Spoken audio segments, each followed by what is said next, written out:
മഹദി അസ്മാ ബിൻത് ഉമൈസ് റളിയല്ലാഹു അൻഹ പറയുകയാണ്, ഖാല ലി റസൂലുള്ളാഹി സ്വല്ലല്ലാഹു അലൈഹി വസല്ലം, റസൂൽ സ്വല്ലല്ലാഹു അലൈഹി വസല്ലം എന്നോട് പറഞ്ഞു, അലാ ഉഅല്ലിമകി കലിമാത്തിൻ തഖൂലീനഹുന്ന ഇൻദൽ കർബി ഔ ഫിൽ കർബ്. അസ്മാ, ഞാൻ നിനക്ക് ചില കലിമത്തുകൾ പഠിപ്പിച്ചു തരാം. ആ കലിമത്തുകളുടെ പ്രത്യേകത, നിനക്ക് എന്തെങ്കിലും ഒരു വിഷമം വരുമ്പോ, ഒരു പ്രയാസം വരുമ്പോ, മാനസികമായ ഒരു സങ്കടമോ വിഷമമോ ഒക്കെ വരുമ്പോ അത് നീങ്ങിക്കിട്ടാൻ നിനക്ക് പ്രാർത്ഥിക്കാവുന്നതാണ് ആ ഒരു കലിമത്തുകൾ. എന്നിട്ട് നബി സല്ലല്ലാഹു അലൈഹി വസല്ലം പഠിപ്പിച്ചു കൊടുത്തത്, അല്ലാഹു റബ്ബി ലാ ഉശ്രികു ബിഹി ശൈആ.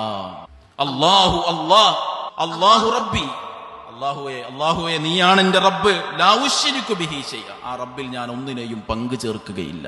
ഇത് നിനക്ക് വിഷമവും ബുദ്ധിമുട്ടൊക്കെ വരുമ്പോൾ പ്രാർത്ഥിച്ചാൽ നിന്റെ ആ പ്രയാസങ്ങൾ നീങ്ങിക്കിട്ടുമെന്ന് അസ്മാ റളിയല്ലാഹു അൻഹ നബി സല്ലല്ലാഹു അലൈഹി വസല്ലം പഠിപ്പിച്ചു കൊടുത്തതാണ്. നോക്കൂ നിങ്ങൾ സഹോദരങ്ങളെ, എന്റെ പ്രയാസം നീങ്ങണേ, എന്റെ ബുദ്ധിമുട്ട് മാറണേ, പടച്ചോനെ എന്റെ എല്ലാ പ്രതിസന്ധിയും നീങ്ങിത്തരണേ എന്നുള്ളൊരു വാക്കുപോലും ഈ പ്രാർത്ഥനയിലില്ല. ആകെയുള്ളത് എന്താ? തൗഹീദാണ്.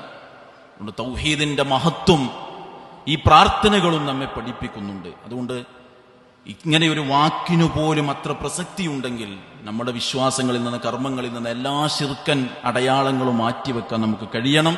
ഈ പ്രാർത്ഥന നമ്മൾ പഠിക്കണം. ചെറുതാണ്. അല്ലാഹു റബ്ബി ലാ ഉശ്രികു ബിഹി ശൈആ.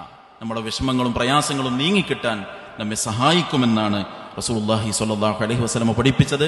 ഇത്തരം പ്രാർത്ഥനകളൊക്കെ ജീവിതത്തിൽ പ്രാവർത്തികമാക്കുകയും നന്മയിലൂടെ ജീവിതത്തെ കൊണ്ടുപോവുകയും വിശ്വാസം വിശുദ്ധമാക്കുകയും ചെയ്യുക. എന്നിട്ട് പരലോകത്തേക്ക് നന്മകൾ സ്വരുക്കൂട്ടി ഈ ദുനിയാവിൽ നിന്ന് യാത്ര തിരിക്കാൻ നമുക്ക് കഴിയണം. അല്ലാഹു അങ്ങനെയുള്ളൊരു ജീവിതം നയിക്കാൻ നമുക്കെല്ലാവർക്കും തൗഫീഖ് നൽകി അനുഗ്രഹിക്കുമാറാകട്ടെ.